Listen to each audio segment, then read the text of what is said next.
Matt Rhule takes transparency to another level with his football program. And, this past week, we sat down with 5 different members of Matt Rhule's support staff, led by Vince Ginta, Ryan Callahan, Keith Williams, among others.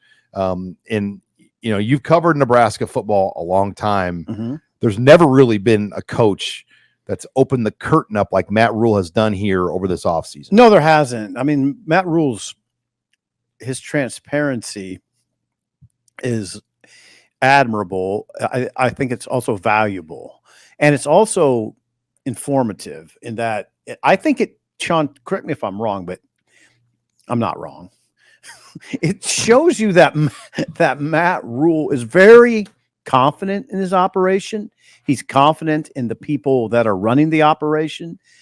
Everybody from the 10 assistant coach, the 9 assistant coaches, how many there are, full-time guys, to Vince Ginta, who's, you mentioned, the senior director of recruiting and player personnel, on down, I guess, to Ryan Callahan. I hate to say down, but including Ryan Callahan, who's, people don't know who Ryan Callahan is. He's the director. He's been here 7 years. Yeah, but they still don't know. He's a behind-the-scenes guy, director of recruiting systems and strategies. He's the data man, and we learned. There they are. That's from left to right. That's Vince Ginta to the left. That's Ryan Callahan in the center, and that's Keith Williams. Good job. To the right. Yeah, Keith Williams is the director of player personnel. But what I was getting at is Rhule obviously is very comfortable with his operation. He's confident in it. He's confident in these people, confident enough to put them on camera in front of the media to talk about what they do, to field questions. No, we've never seen anything like this. We've had transparency over the years, and I date to Osborne. It was transparent for the most part, but nothing like this. Nothing like this. And we've seen Rhule, and I've heard Rick Neuheisel talking about this. When you're a coach in your first year, you feel like you're always behind, and you have to rush and do things and make some hires and get things going. Year one's now behind, and you've seen Matt Rhule even make some changes in that personnel department and kind of reshape things and tune things up. And I find it fascinating. You've got a original Bill Callahan hire in Vince Ginta, who worked at Utah before Nebraska, and he's been at Oregon State and Wisconsin. In the middle, you got Ryan Callahan, who started out as a student manager at UCF for George O'Leary, worked for Scott Frost. And then Keith Williams, a former Kevin Cosgrove recruit that played for Bill Callahan, went in the NFL out of St. Louis.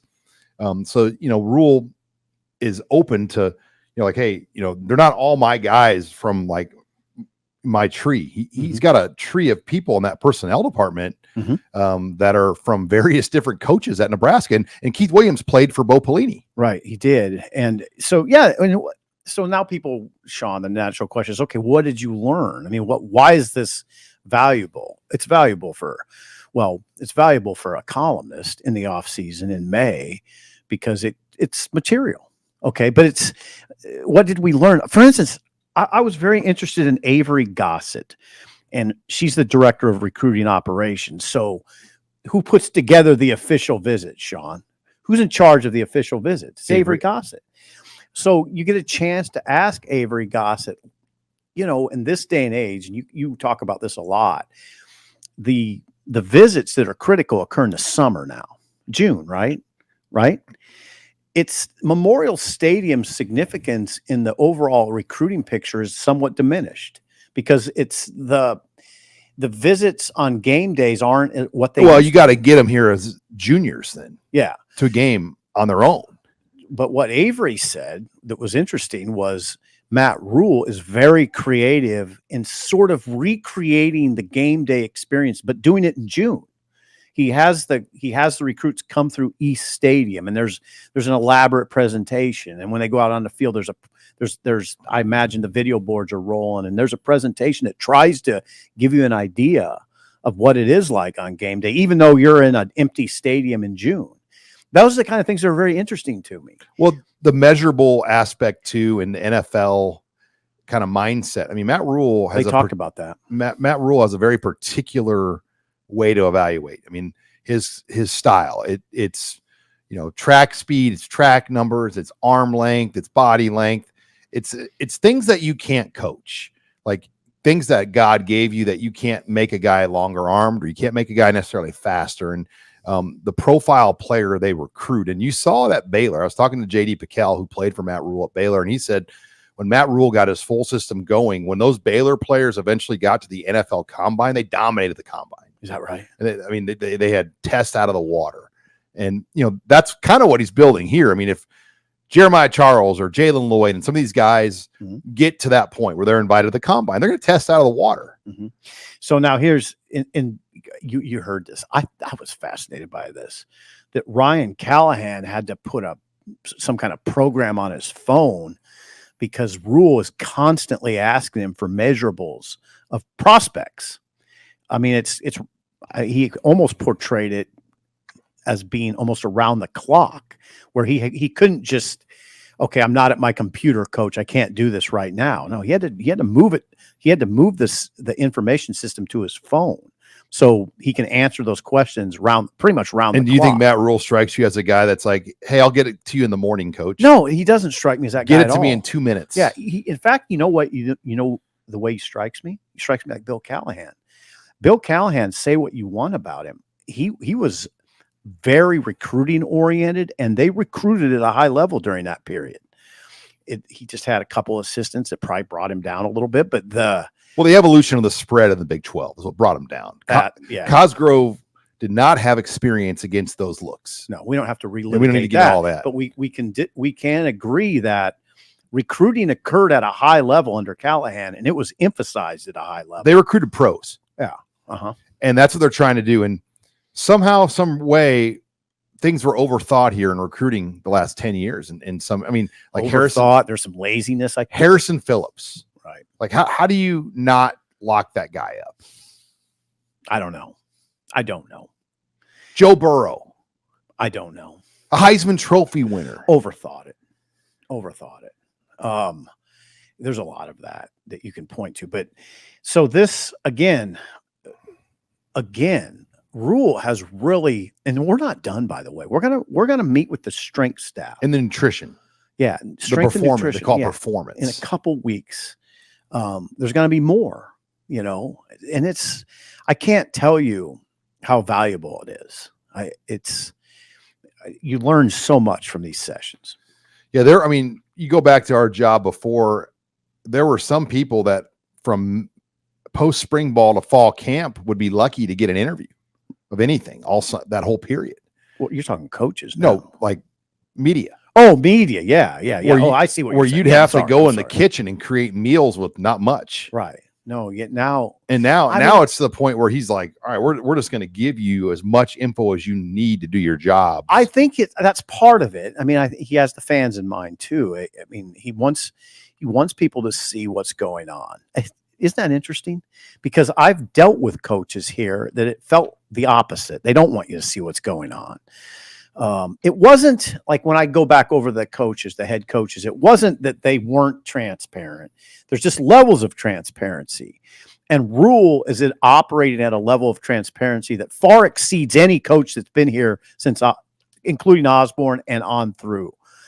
They were all transparent. There was a level of transparency that was welcome. We got to interview assistant coaches a lot. Remember during the Bo Pelini era, how valuable it was to talk to those assistants, like Ron Brown, like Kaczynski. Those guys would give you so much material. I think the YouTube era has kind of killed a lot of that too, just because you get all those interviews on a camera, on a YouTube, put it up. That's a lot of information that's getting out there.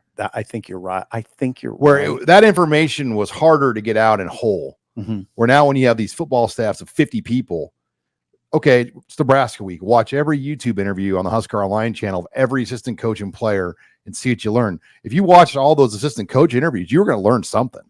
Right. For sure. I think some coaches I don't want all those guys. I mean, sometimes the assistant coach interviews are better than the head coach interviews. Well, okay, now we're getting into it's kind of a complicated conversation. What you're talking about is messaging. And yeah, definitely during during the Frost era, the messaging from assistants sometimes was different than the head coach. And that creates problems. But what have you noticed with Rhule? The messaging is always in line it's in what the assistants are saying is in line with what the head coach is saying. The messaging is consistent. Well, and Rhule, I think Rhule watches what they say. I'm 90% sure. I mean, I think he doesn't. No one's going to talk out of term.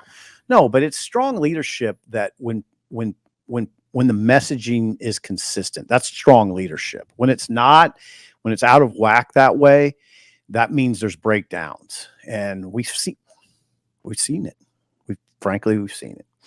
Yeah, I think at Nebraska, you've got to take on the mentality of like, hey, I got to work with the beast instead of try to fight the beast. Right. That's a good way. And we've seen coaches try to fight the beast, and they're not here anymore. No, and that's not all the reason, but it can be some of it. The beast has eaten a couple of these former head coaches alive. Well, look at Rhule, how he's tamed the beast of those 90s former players. Great point. I mean, he's been able to get into groups of former players that have pretty much sabotaged or been really critical of ex-coaches. Yeah. And Rhule has done a lot of interviews with some guys that have been critical. I mean, he knows how to get in front of these people that have not necessarily helped coaches at Nebraska before. Yeah, he has some advantages in coming from the outside.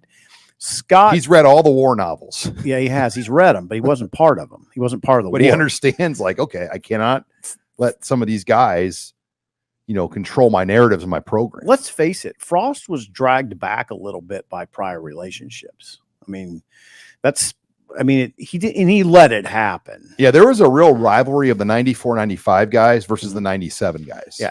No, let's be clear, though. Frost let it happen. I don't think he did a good job of, I think he tried. I don't want to go too far into this. I think he tried to get in front of it. I just don't think he did. Yeah, just his ability to want to be so private almost hurt him, because then it allowed things to get out of control. Yeah. And that's not just a former player, former teammate discussion. That's just an all-encompassing discussion. Frost by nature is private. So always has been. Right. So that means a lot of things crop up that are kind of fictional. With Rhule, he's just out there. Yeah, his wife have to be. Okay, like think about this. Rhule's wife, Julie, is opening a dry bar, a hair salon to do like hair blowouts for women in the South Point shopping mall. He made a tweet. And like thousands of people have interacted and engaged in this tweet about his wife's new business opening. I want to tell you something interesting too. Matt Rhule has referred to this a couple times in the last few weeks. Sean, it was interesting to me that he says he's not necessarily that way. He's not all that outgoing, but he does it in the name of the brand and to help the program. It was interesting. He said, like, going on stage with that country singer, was it Zach Bryan? Is that his name? If it's not, yeah. He said, that's not really me, but I do it for the brand. The dunk contest, like getting out there, letting Emmett Johnson jump over him. Yeah, it's not. And there it is, Matt Rhule promoting his wife's business that she's up now.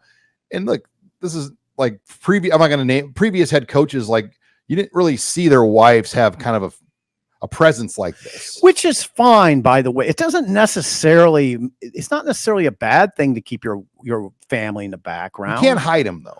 No, I mean, there's a fine line. Probably you're the president and she's the first lady. I mean, you gotta treat it a great. You're getting paid $10 million plus. Yeah. Now this, you know what? We've kind of organically lapsed into an interesting conversation.